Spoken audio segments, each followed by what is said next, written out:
बच्चों आज हम class 8 lesson number 5 play things के जो क्वेश्चन आंसर हैं उनको हल करेंगे, उनको सॉल्व करेंगे।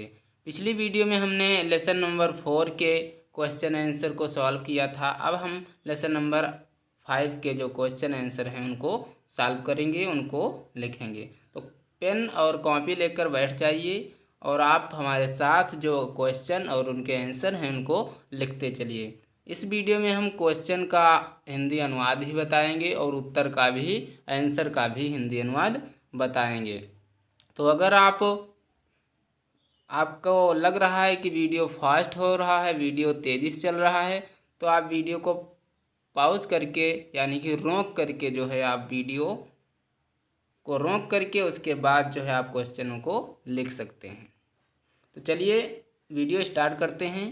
पहला प्रश्न है, where was the child sitting, यानी कि जो बच्चा था वह कहाँ पर बैठा हुआ था। बच्चा कहाँ पर बैठा था। आपको आंसर में जवाब देना है। The child was sitting outside in the dust. तो जो बच्चा था वह बाहर धूल में बैठा था। डस्ट मीन्स क्या होता है? धूल। तो बच्चा जो था वह धूल में बैठा था। इसके बाद क्वेश्चन नंबर बी है, what is the child playing with. जो बच्चा था वह किन चीज़ों के साथ खेल रहा था। तो इसका आंसर हम लिखेंगे कि the child was playing with a broken twig.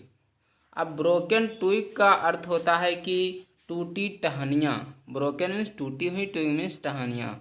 तो जो बच्चा था वह टूटी हुई टहनियों के साथ खेल रहा था। इसके बाद क्वेश्चन नंबर सी है, which activities was the poet busy in. जो लेखक है, जो कवि है, वो किस क्रियाकलाप में बिजी था। एक्टिविटी मीन्स होता है क्रियाकलाप। जो पोएट है, कवि है, वह किस क्रियाकलाप में बिजी था। तो इसके बारे में हम इसका आंसर लिखेंगे। The poet was busy in adding up figures will doing his accounts. तो जो कवि था, जो लेखक था, वह किस में बिजी था। तो जो लेखक था वो लेखा जोखा में के काम में बिजी था।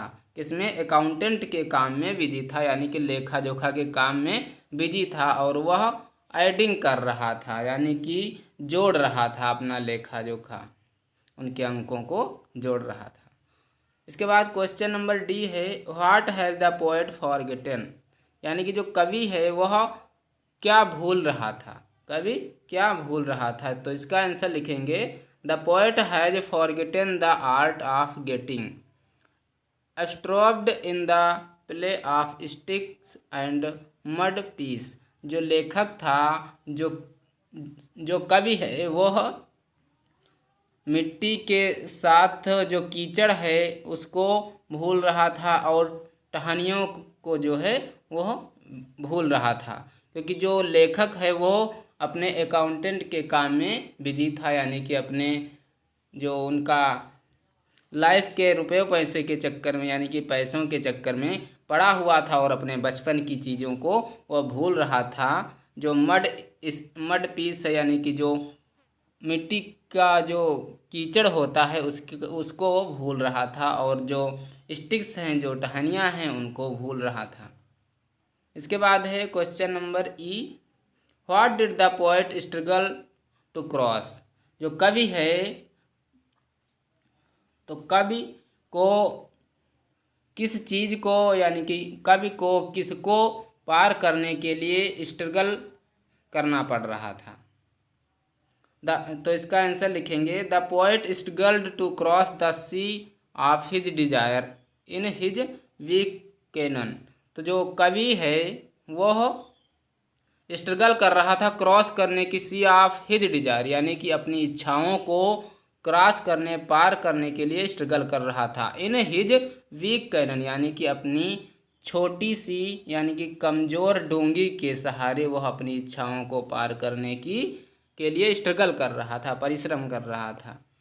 इसके बाद क्वेश्चन नंबर एफ है, what do you understand by the phrase the sea of desire. यानी कि जो फ्रेज सी ऑफ डिजायर है, तो इससे आप क्या समझते हैं? तो इसके में आंसर हम लिखेंगे एवरी ग्रो अप मैन, यानी कि जो प्रत्येक विकसित मैन सिक मैनी डिजायर, कुछ इच्छाएं रखता है, and keeps roaming on his weak boat, और वह उनसे क्या करता है? रोमिंग मीन्स होता है घूमता रहता है। वो क्या करता है? अपनी उसी कमज़ोर नाव के सहारे, अपनी उसी इच्छाओं के सहारे वो घूमता रहता है। Trying to fulfil all the desires that are a never ending, और जो क्या होती हैं कि जो इच्छाएं कभी ख़त्म ही नहीं होती हैं, उनके पीछे वो दौड़ता रहता है, रुपए पैसे के चक्कर में दौड़ता रहता है। वो क्या करता है? अपने बचपन के तरफ, अपने जो बीता हुआ कल है उसकी तरफ ध्यान नहीं देता है, और वो क्या करता है? अपनी इच्छाओं के पीछे घूमता रहता है। इसके बाद हम वर्ड पावर को जानेंगे। वर्ड पावर में सबसे पहले write to rhyming words for the words given below, यानी कि जो नीचे शब्द दिए गए हैं, वर्ड दिए गए हैं, उनको दो दो राइमिंग वर्ड लिखना है। राइमिंग वर्ड का अर्थ होता है कि उसी की ध्वनि के आधार पर कुछ नए शब्दों को लिखना है। जैसे डस्ट, डस्ट का ऐसा शब्द हो गया जैसे रस्ट मस्ट, तो क्या हुआ? डस्ट का रस्ट मस्ट राइमिंग का अर्थ होता है लय के साथ वही शब्दों का दोहराव होना। जैसे हावर का, हार का, फॉर कार, इस प्रकार से राइमिंग वर्ड होते हैं। थिंक का विंक, ड्रिंक, ये क्या हो गए? राइमिंग वर्ड होते हैं। सीक का मीक, स्लीक, ये हो गए राइमिंग वर्ड।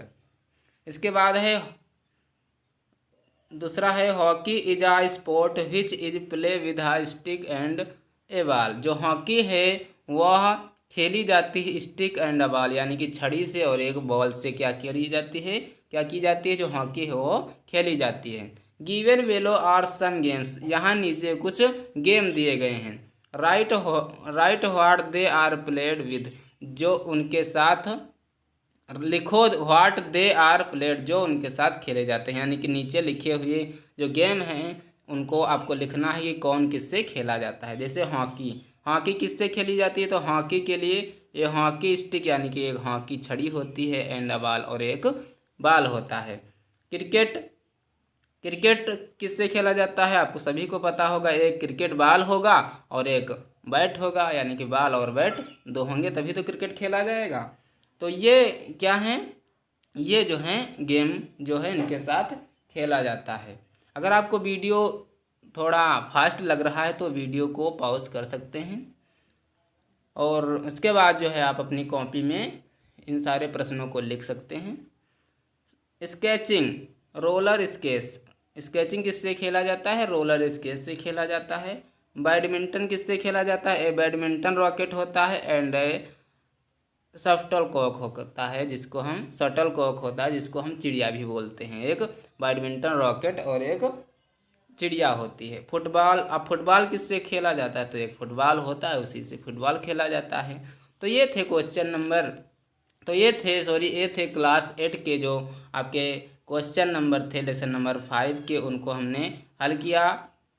और इनको आप क्या करना है? अपनी कॉपी में लिख लेना है, और जहाँ पर कुछ समझ नहीं आया है तो कमेंट बॉक्स में कमेंट करिएगा, हम उसका जवाब देंगे।